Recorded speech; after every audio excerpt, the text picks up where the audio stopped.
All our stories are created for entertainment purposes only. My wife of 15 years cheated on me, so I had to throw her out of the house and make her sign the divorce papers. I'm a 41-year-old guy, and let's call her Maya, my 38-year-old wife.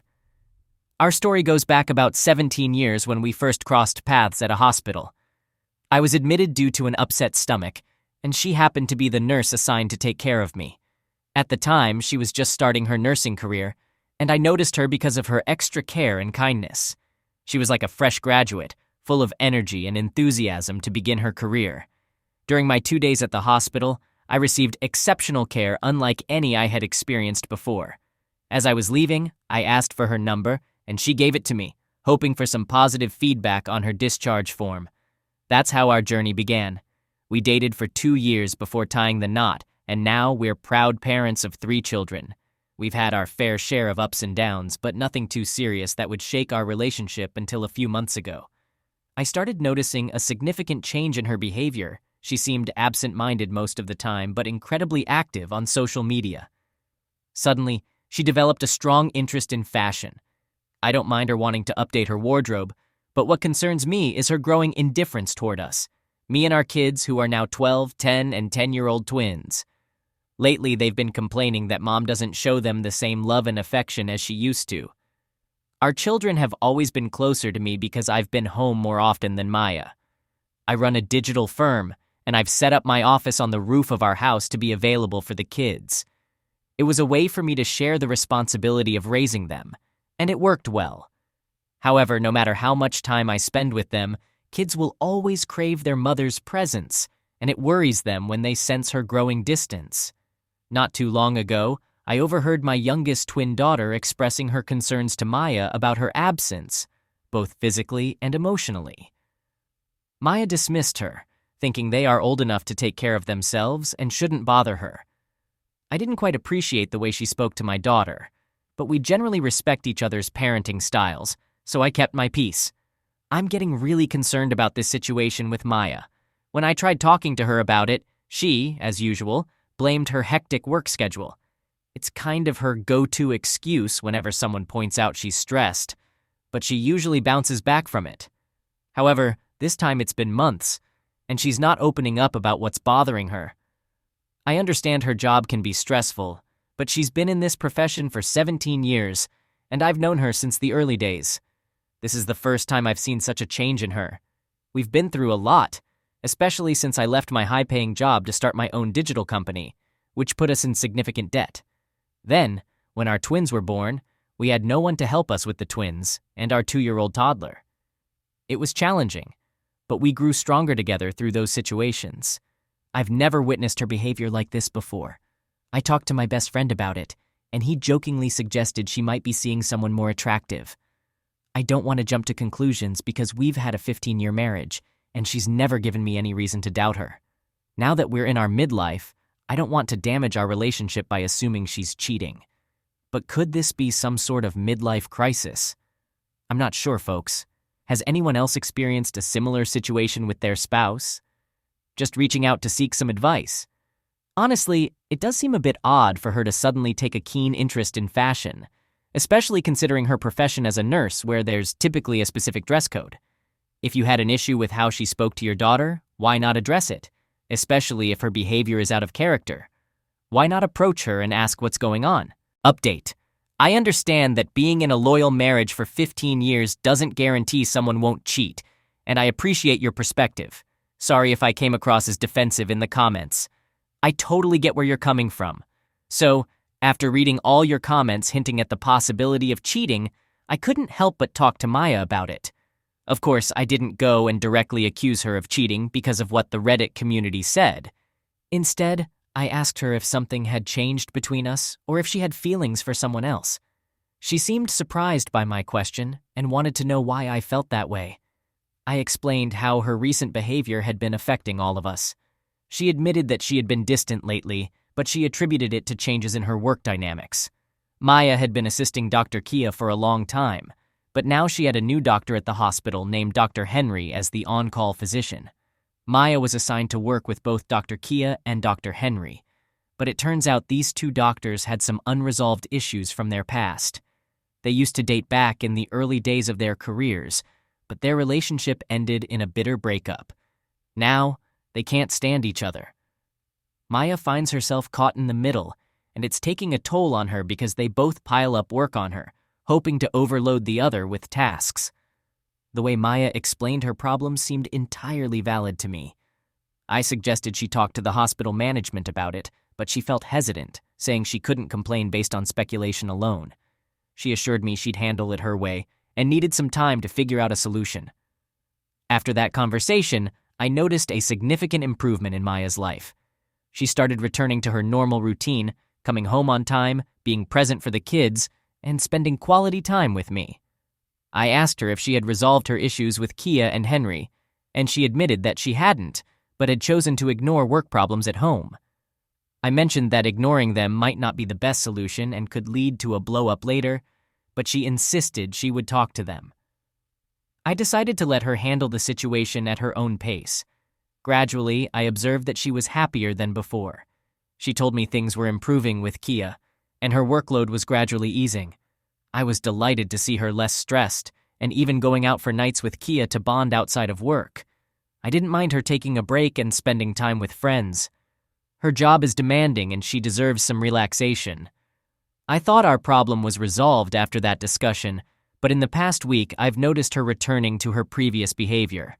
I asked if things had worsened, and she confirmed that her issues with Kia had regressed to where they started. When I inquired if it had anything to do with Henry, she became angry, suggesting I was prying too much into her business. She insisted that her relationship with her coworkers was just a typical work bond and not a lifelong friendship. I suggested that she might consider switching jobs, since she has 17 years of substantial experience and could easily secure a higher-ranking, better-paying position at top hospitals. However, she expressed reluctance, citing her years of dedication to the current hospital and her reputation there. She wasn't keen on changing jobs at this stage in her career. Ultimately, it's her decision, and I don't want to interfere with her career choices. Thanks for listening to my concerns, though. Regarding your observation about her getting angry when I ask about work, it does make me wonder if there's something she's keeping from me. It's a bit concerning, but I'm trying to give her space to handle it in her own way. Update. The last time I shared an update, I thought that would be the end of it. But as it turns out, there's more to this story. The past 3 to 4 months have been a roller coaster. Some days Maya has been loving and caring, while on others, she behaves like a total stranger. My kids have almost given up on her, and they say that mom's behavior is just unpredictable. Whenever I tried to offer some help or advice, she would retort with, "You're self-employed. You don't have to answer to anyone. You won't understand what it's like to report to a boss." I did consider suggesting that she take a break from work for a few months, but I know how passionate she is about her profession, so I decided to back off. I came to accept that her stress was likely tied to her work problems, and there was probably little I could do to change that. About a week ago, she dropped a bombshell. She told me she was going to Denver for a training program, along with other nurses and doctors. It was a 2-day trip, and this was the first time her hospital was sending nurses for cross-training. Maya was one of the lucky ones selected for this upskilling opportunity. I was genuinely happy for her, thinking this would be a refreshing change from her monotonous routine. I assured her that I would take care of the kids, allowing her to fully focus on her work. She seemed genuinely excited about the trip. On the day of her supposed work trip, I offered to drop her off at the airport, but she declined, mentioning that the hospital had arranged a bus for all the attendees. She also said she wouldn't be able to answer calls or texts during the trip, so I should refrain from disturbing her. I understood and let her be on her way. The day she was due to return, she told me she'd be home by 7 p.m., but it was already 10, and her phone was switched off. I assumed her phone's battery had died during the trip, so I decided to go to the hospital to pick her up. I inquired with the receptionist if Maya had returned from her training, only to find that the receptionist had no information about any training. She promised to check with Maya's department and asked me to wait. As I waited, the receptionist attended to a few other inquiries. Eventually, she called me over and informed me that, according to Dr. Kia, who was in charge of Maya, she had been on leave for the past 2 days. I was taken aback and asked her to double-check, but she insisted this was the information she received. I then asked if I could meet with Dr. Kia, but the receptionist told me the doctor was busy and it would take some time for her to become available. I decided to wait a while but eventually left the hospital without meeting Dr. Kia. Later, around midnight, Maya sent a text saying her flight had been delayed and that she had just landed. She arrived home late that night. Strangely, I chose not to confront her about my hospital visit. Instead, I simply asked her how her training had gone, and she replied with, "Good and tiring. Update." So, after my last update, I received quite a bit of criticism for not confronting my wife immediately when I suspected something was amiss. Look, folks, not everyone is always in the mood for a confrontation. Sometimes it takes time to gather the courage. Anyway, about a week after that incident, I received a friend request on social media from none other than Dr. Keon. This couldn't be just a coincidence, could it? Naturally, I accepted the request. She mentioned that she was busy the other day when I wanted to meet her, and I played it cool, saying no problem at all. But I had a feeling there was more to this. Keon explained that she had been trying to contact me earlier but couldn't find me with just my first name. However, on that particular day, I had provided my full name to the receptionist, which is pretty common. I asked her why she had been trying to reach me. That's when she dropped a bombshell. She sent me a video clip showing Maya getting a bit too close and cozy with Henry. This was at a birthday party, and Maya's behavior was, well, let's just say it was highly inappropriate. The clip only showed a few seconds, but Keon claimed to have the full video of that night. She proposed a face-to-face meeting to share the rest of the details. Naturally, I agreed and met with Keon the next day. That's when she spilled the beans. It turns out that Keon and Henry had been in a relationship during their internship days. However, Henry's serial cheating habits eventually led to a nasty breakup between them. When Henry joined the same hospital and ended up in the same department as Maya, tensions flared up. Keon admitted that initially she had indeed piled extra work on Maya to ensure she couldn't take on Henry's workload. But when Maya complained to her about the unfair treatment, Keon realized her mistakes and understood that she had been unjustly punishing Maya. All right, here's the deal. To make up for her past behavior, Kia decided to take Maya out for dinners and nights out.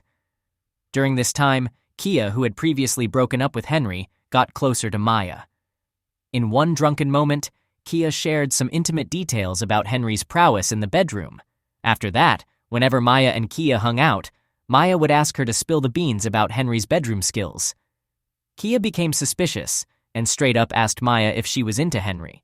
At first, Maya denied it, but in another boozy moment, she admitted to having some fantasies about Henry.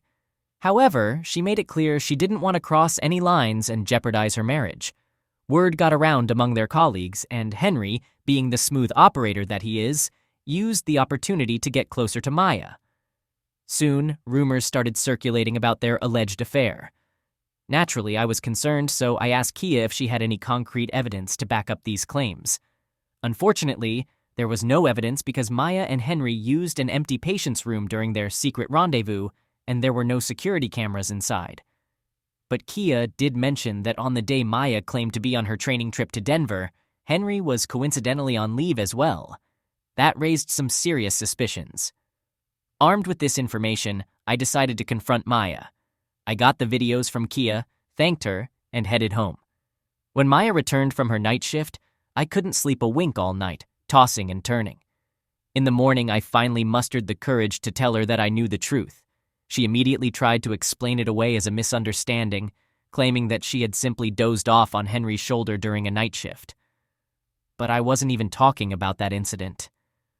I confronted her about the Denver trip lie and her time spent with Henry during those 2 days. Before she could say anything, I showed her the video evidence I had obtained from Kia.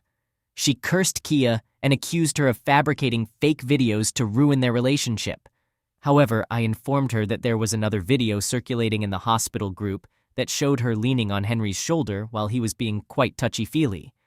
I told her that hiding the truth wasn't helping anyone and encouraged her to come clean.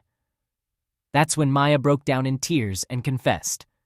Her version of the story matched what Kia had told me, with the key difference being that Maya claimed Henry had made the first move, and she couldn't resist his advances. She emphasized that for 17 years, she had been faithful to me and hadn't been involved with anyone else. She didn't realize how close people had become, and how they were exploring new things. When I asked her about the trip, she admitted that she was indeed with Henry, and they spent their time locked up in a hotel room. Well, being intimate. She tried to phrase it more subtly, but it essentially boiled down to what I had suspected. She referred to it as a breakup encounter because she felt guilty about jeopardizing our marriage. She wanted to end the affair, but Henry insisted on one final meeting, which led to their secret rendezvous. She claimed it was over, and that she had no intention of seeing him again. It's that classic line cheaters use when they're caught, right? But she insisted that even if she hadn't been caught, she planned to end it. I told her I would be consulting a lawyer to initiate divorce proceedings, and in the meantime, she needed to find her own place to live. Our home also houses my office, so I couldn't leave. I made it clear that I would seek custody of the children because she had been neglecting them, and they were closer to me. They would stay with me in our house, and she would have to leave. She acted shocked and tried to argue that I couldn't divorce her after being married for 15 years. My response was simple. If she can betray our commitment after all these years, then I can certainly seek a divorce, right? Despite her desperate pleas and begging, I remained resolute about ending the marriage. I spoke to Mallory, presumably a lawyer, and he's in the process of handling the legal paperwork. She's still living in the house, and it's only been 3 days since the confrontation. I told her it was her responsibility to talk to the children about the divorce and provide them with an age-appropriate explanation. If she didn't, I warned her that I would be forced to tell them the truth. As for those who think she fabricated the videos, it would indeed require a lot of effort to create fake evidence, and it's rather absurd. The fact remains that she broke a pact that signifies commitment and permanence. Marriage is supposed to be a lifelong commitment, and she clearly didn't grasp that concept. Update. After much pleading, when I stood firm on my decision, Maya finally told the kids that we were separating. To my surprise, all 3 of them immediately expressed their desire to live with me. I asked them how they came to that decision, and one of them mentioned that a friend's parents who had divorced were asked to choose between their parents by the police. My eldest son explained that whenever they saw issues between Maya and me, they had talked about it, and they had collectively decided that if we ever separated, they would choose to live with me because I had always been there for them, whereas Mama was often away.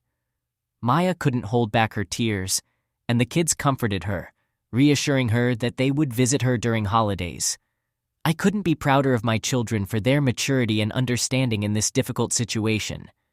It goes to show that kids are often more perceptive and mature than we give them credit for. As I mentioned earlier, I asked Maya to leave our house. She can keep the money from our joint account, and I won't be contributing any more to it. There's enough money in there for her to buy a house, and she's already earning, so she can support herself just fine. As for custody, the kids have already made up their minds to live with me and visit Mom occasionally. I'm fine with that arrangement unless she tries to manipulate them. If she does, I'll have to restrict her contact with them until they're adults. When she was served with the divorce papers, she made a last-ditch effort by asking the children to convince me not to go through with it. I asked them why they had suddenly changed their stance, as they seemed fine with the divorce when they first heard about it. My daughter confessed that Mom had asked them to request that I reconsider. I called Maya and warned her not to involve our children in her attempts to avoid the divorce, or she wouldn't be allowed to see them. She hadn't signed the divorce papers yet and was pleading with me for one last chance. She didn't ask for any alimony, but she wanted to stay married. I threatened to share her videos with both sets of parents, and that's when she finally signed the papers and set me free. It's not easy for me to move on after being together for 17 years, but I have to accept that she's no longer a part of my life. I'm doing my best to focus on my work and the well-being of my children. Surprisingly, the kids have handled this situation quite well.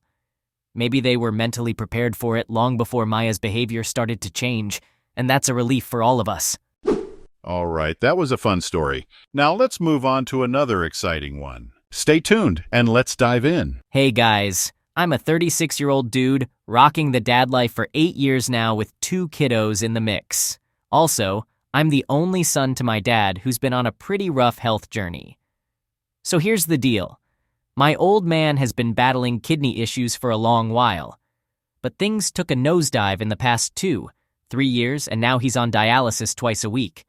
He used to handle it like a champ, but lately he's been feeling weaker and has asked me to tag along. I've stepped into this routine where I'm his dialysis buddy. No way I can leave him to face this alone. We're locked into this schedule where every Saturday, thankfully my day off, and Wednesday, we head to his sessions.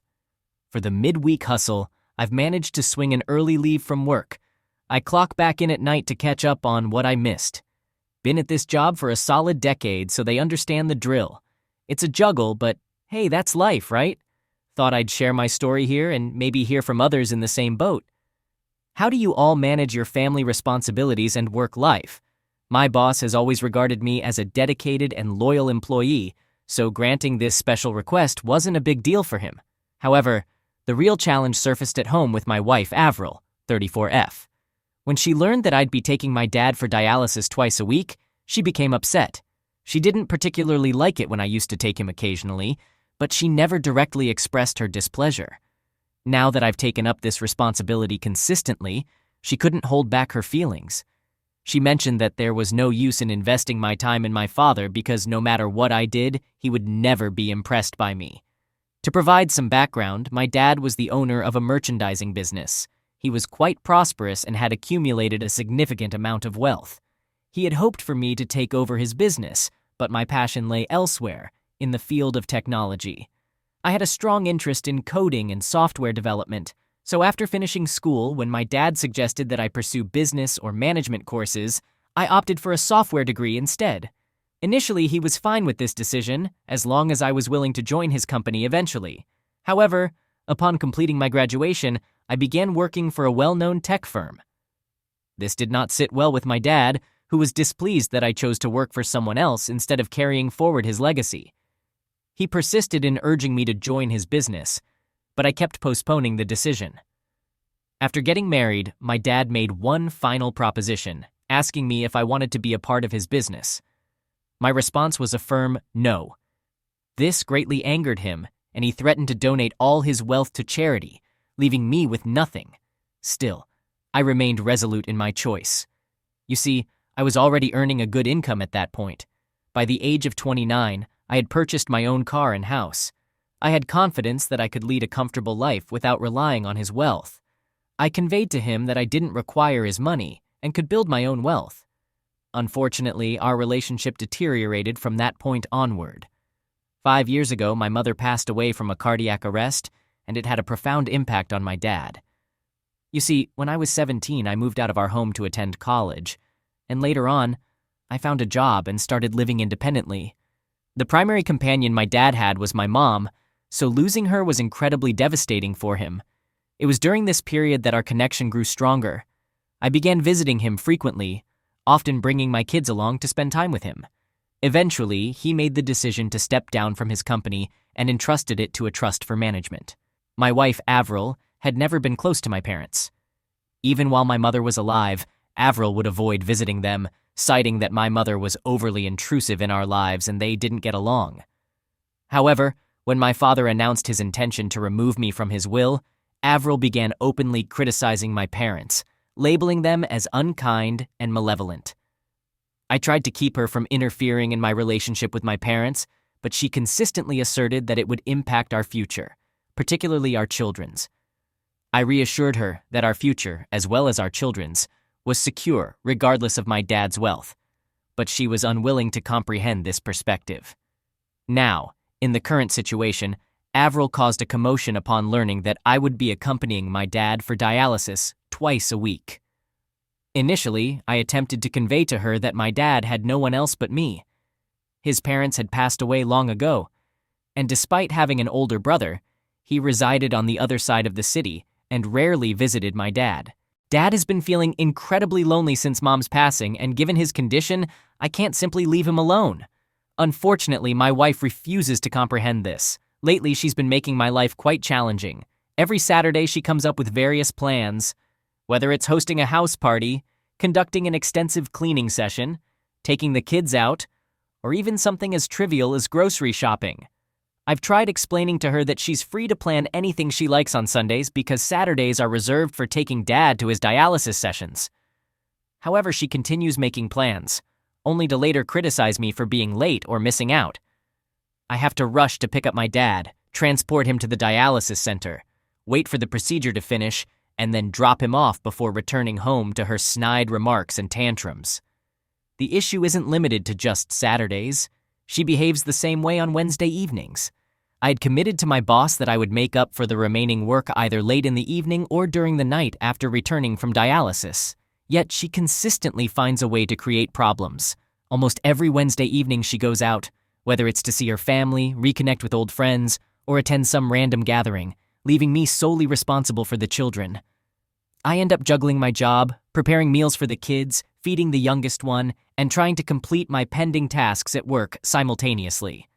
This all happens after a tiring day at work and at the dialysis center. I know this is becoming quite lengthy, but it truly reflects the difficult situation I'm in. Many times, my dad has suggested that I let him go to the center with the nurse because he sees me always in a rush and feeling stressed, constantly checking my watch. Even when I drop him off at home, I don't take a moment's pause. I immediately hurry back. I even ask him to be ready and waiting outside when I come to pick him up. Dad has a full-time nurse and a caregiver to look after him, but I still feel guilty for not spending quality time with him. The drive from his place to the center takes about 30 minutes. In the past, I used to enjoy conversing with him during that drive, reminiscing about our childhood memories. However, with Avril's increasing demands, my primary concern now is racing back home. Most of the time, I find myself speeding in traffic, taking shortcuts, and overtaking other vehicles just to shorten the travel time. This drive is the only time I have to connect with Dad, and I don't want to spoil it or put an end to it by asking him to go with the nurse. As a son, I have certain responsibilities, too. I'm simply finding it increasingly difficult to tolerate this woman. Update. It's deteriorating day by day. My wife is making every effort to discourage me from looking after my father. Her argument is that it's a lost cause. Dad has already removed me from his will and donated his wealth to charity, so there's no point in wasting time and energy on him. I struggle to comprehend her perspective. Do we do everything in life purely for financial gain or loss? What about individuals whose parents have little to no wealth or are in poverty? Should their children abandon them simply because they have nothing material to offer?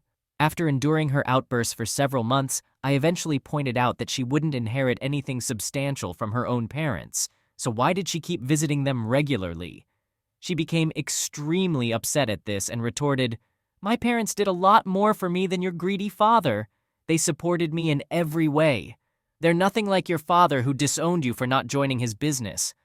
My father would never do that to me. So don't you dare compare my parents to yours." This type of argument has become a regular occurrence in my home, especially on Wednesdays and Saturdays after I return from dialysis. What's different now is that these conflicts are escalating and turning more hostile. In the past, she used to argue with me alone, but it's no longer the case. Now, I find her yelling and screaming at me in front of our children.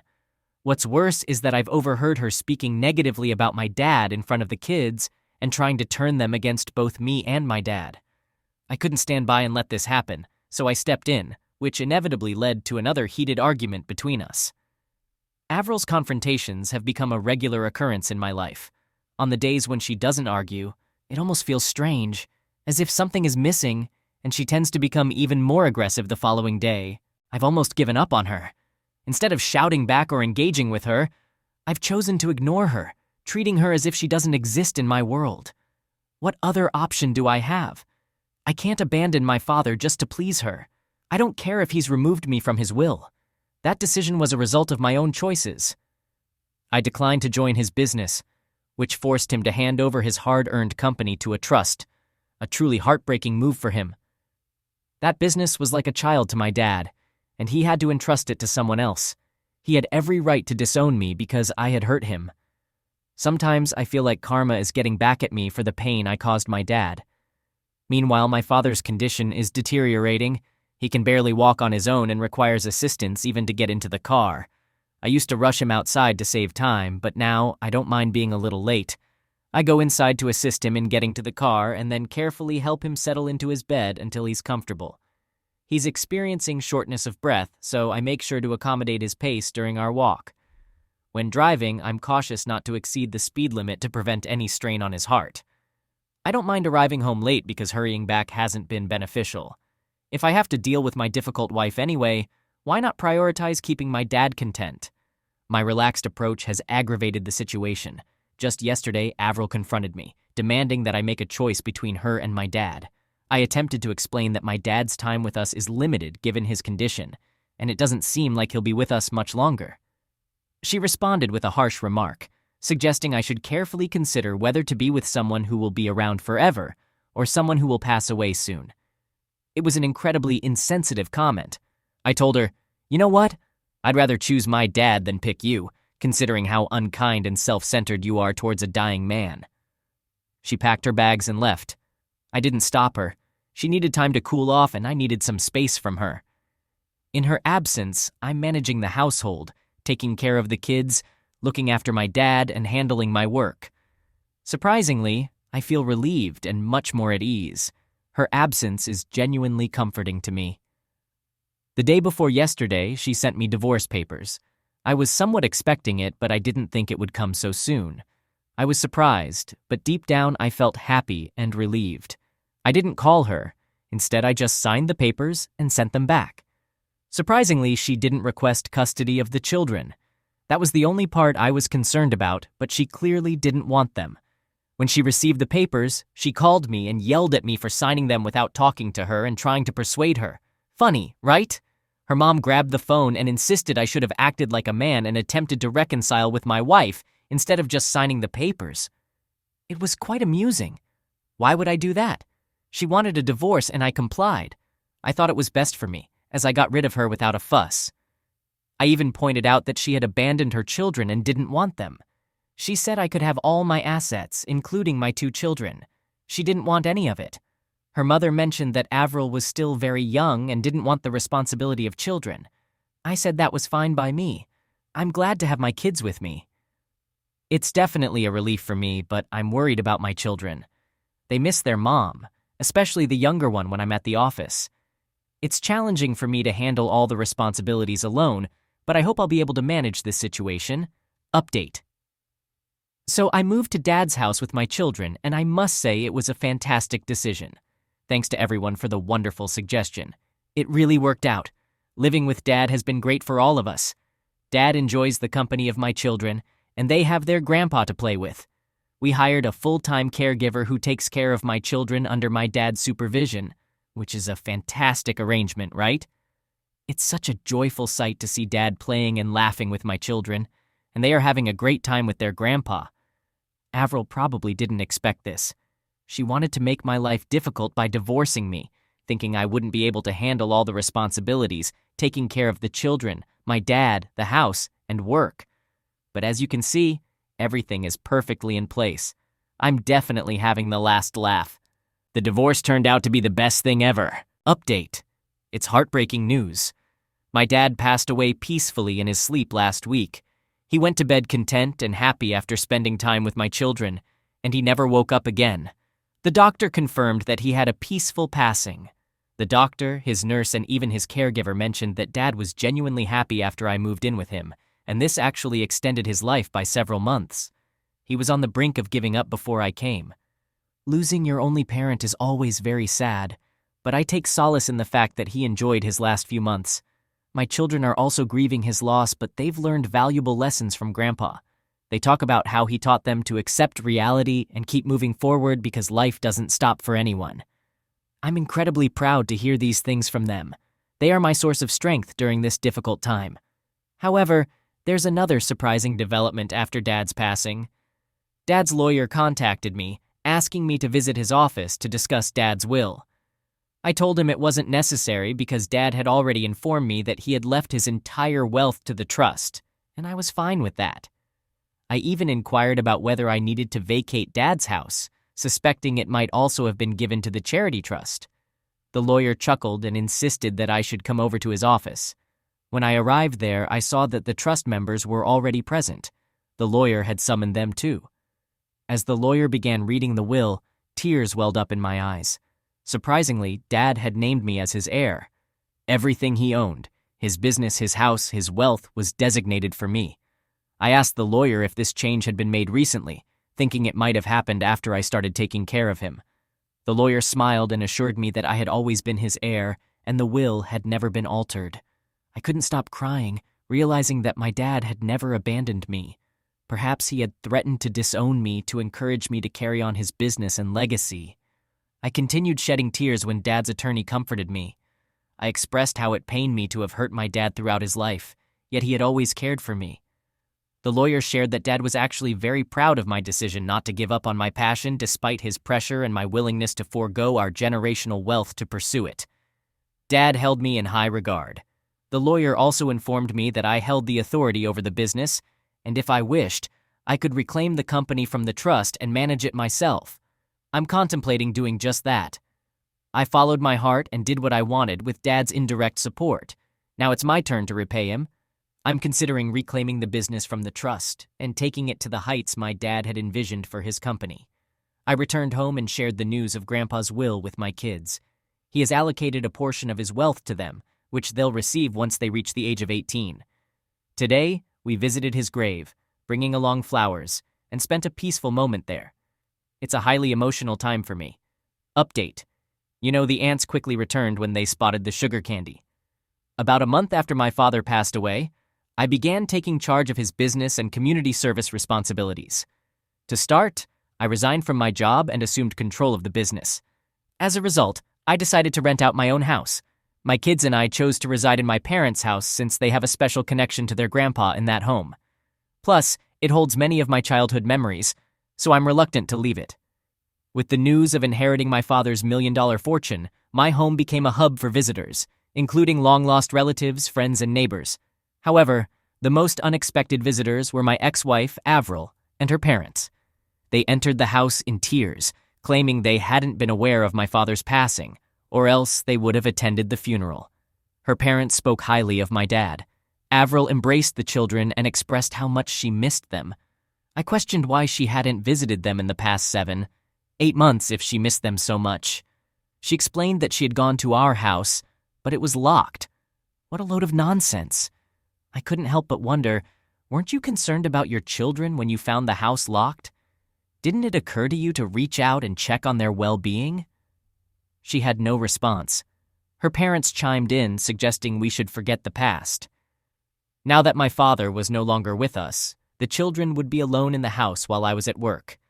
They argued that the kids needed a mother, so it was best for us to reconcile. I openly laughed at their suggestion. The children needed her the most when she left them with me. They've since adjusted to her absence, and I have no desire to bring her back into our lives. She started crying. Her parents left us alone, and she took hold of my hands, pleading for reconciliation. She claimed she loved me and missed being with the children.